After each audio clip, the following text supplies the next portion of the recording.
Hey, this is Melody with Realty Executives Main Street, and let me be one of the first ones to tell you Happy New Year. And I know this year is going to be your year to move to East Tennessee, and so I've been out showing properties, and I'll be honest with you, it's in the 40s here today, but there is a wind that makes me feel like it is going to cut me in half. So I'm staying in my car to make this video today.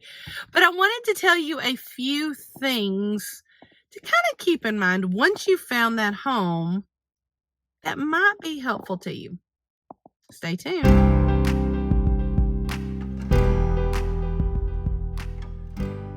The first thing you've got to remember is when you find the home that is going to hopefully be yours. Well, you've already searched the properties, you've done your homework. There's a timeline of events of things that have to be done. Of course, you'll have to pay, or you don't have to, but it's highly recommended that you put down some earnest money or some trust money. So you've already done all of that. Your realtor, which hopefully is me, has already reached out to the title company, and the title company's running their search. Your lender already has the contract, but there's some things that you have to do. Actually, quite a few. First of all, you got to decide what home inspections, or I should say what inspections you want done, period, when you purchase your home. I mean, yes, you're probably going to want to get the normal home inspection, but then are there any other inspections? Do you want a septic inspection? Do you want a radon inspection? Do you want a termite inspection? Do you want a well inspection if there's a well? So you need to go ahead and start thinking about that. So when you're putting in an offer, you will kind of know how many days should you need for an inspection period. If you're just looking for a home inspection, I would say anywhere from 5 to 7 days. If you're looking for something that's going to involve a little bit more in depth, like a septic inspection, you might even want to go up to 7 to 10 days, because oftentimes those extra inspections will take just a little bit longer. There's a little bit more involved. But I want you to keep this in mind, okay? A lot of folks don't think about this. And I have worked with several inspectors on my own personal homes, and then with clients working with them on their homes.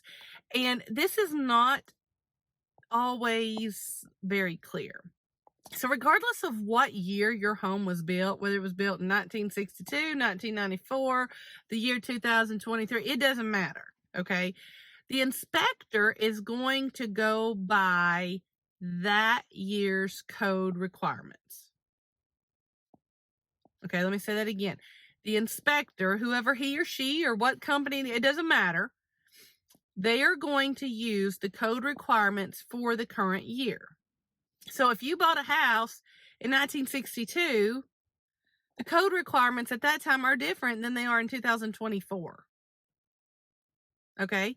So when the inspector goes in and they're, pointing out things, they're going to say some things on there that are code in 2024, but probably wasn't in 1962 when the house was built, or in 1993, or whenever.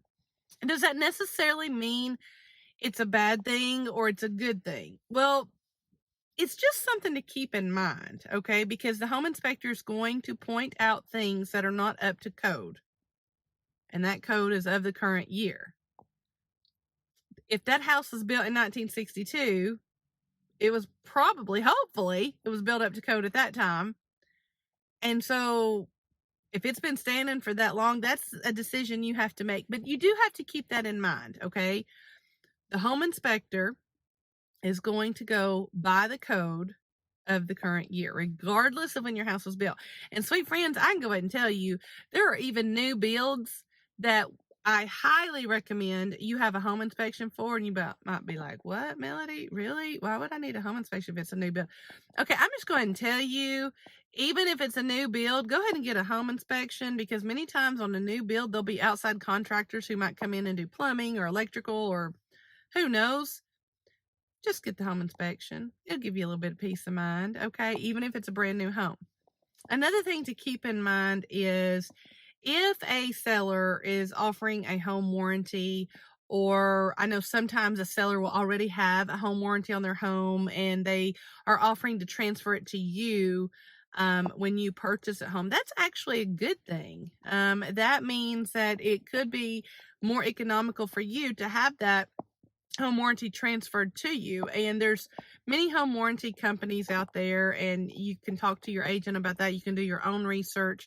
And then a lot of times, if there is a home warranty already on the property, maybe you just want to add something extra, like maybe you want to add septic coverage or you want to add roof coverage. And of course, you want to read through all of that and make sure that you understand everything about that. But I wanted you to keep that in mind too, because home warranties, you'll read some positives, you'll read some negatives. Again, that's a thing that you'll need to figure out for you and your family. But how those work is there's usually several different plans, and you decide which plan is better for you. There's some that'll be in the Pinto version, there's some that's in the Cadillac version, and everything in between.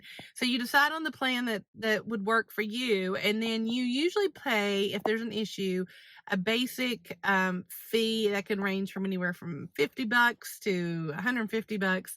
And that's all you'll pay as long as whatever the issue is with the home is under that home warranty. Oh, another thing I want to tell you about home inspections. And so most of the home inspectors that I work with will give almost like a rating system. Some of them will do it in color, some will do it in numbers. Some of it will have on like a little sliding scale. I've seen all different kinds of ways. But regardless of how they do it, it's usually going to be a ranking system, like what needs to be done, what is of a safety concern as of right now, like it's got to be done. Okay. Then there's going to be that level of, okay, this is not up to code as of right now. You might want to get it done, but it's not necessarily a safety concern. And then there's going to be the lowest tier where, okay, you could do this. It might make the longevity of your house be longer than what it is, but it's not anything that you need to rush and do right now. So keep that in mind. When you get that home inspection report from that company, from that individual, it's going to have that system. And friends, I'm going to tell you, and I have worked with several different home inspectors. Sometimes that home inspection report may have 60 items on it. It may. Do not freak out. Do not. Don't do it. Don't freak out. Okay. Because again, they're pointing out things and they're supposed to. That's their job of what's not up to code in 2024. And if your house is built in 1958, then yeah, there's probably going to be 60 things that are not up to code. But look at the detail of those things. It might be the toilet needs tightening. Now, friends, okay, really, you can tighten your own toilet. It needs a wrench. Yeah, you can do that. That's not gonna, be the most horrible thing in the world. But if it's a patch on your roof that you need, that's kind of a big deal. That's going to affect the longevity of your home. So you might want to ask the seller to fix that. Or one that I've seen recently is on furnace. If it's a certain kind of furnace, it needs a sediment trap. That is code now in 2023, 2024. Most homes that were built at that time, whatever time before then, did not need a sediment trap. So then, you might want to contact your utility company. Okay, does this require? So I'm just saying, when you get the home inspection report and there's 66 items, that does not mean that you should just turn around and walk away. Look and see, because again, the home inspector's job is to point out everything of concern according to the code of the current times. It might be that they went in the crawl space and there was no light because the light burned out. They have to point that out. Seeing it's replacing a light bulb. Okay. So again, don't freak out. Don't do it. Don't freak out when you get the home inspection report. Another thing to remember is if there are major things that show up on the home inspection report or what have you, radon inspection, septic inspection, whatever, almost anything can be negotiated. Okay. So don't necessarily turn your back and run. It most of the times it can be negotiated. And I'll be honest with you, when I go in and look at houses, people live in their houses, right? They live in their houses. They go to work all day. They come home and they relax. And so there are times that home maintenance is not of the utmost importance. And so things will break, things will fall apart, and some of those things might not be obvious to them. And so then they go unnoticed because, again, people are working, they come home and they live in that house. And so it's always important when you have that home inspection, if there is something that you want to ask the seller to repair or to replace, and that's how we have to do it. You as the buyer looks through the report, you talk to your agent, and we have to start everything on what we call a repair replace proposal. How do we want it fixed? Do we want it repaired? Do we want it replaced? And so that's what we want to do. We want to look through and say, okay, what needs to be repaired? What needs to be replaced? Again, minor things like tightening a toilet, putting in a light bulb in a crawl space. Those are things that just life happened. The seller didn't know about it, forgot about it, what have you. That is nothing to stress over. You want to look at the big things, such as the roof, the HVAC, any structural kind of issues. Those are the things that you really want to focus on.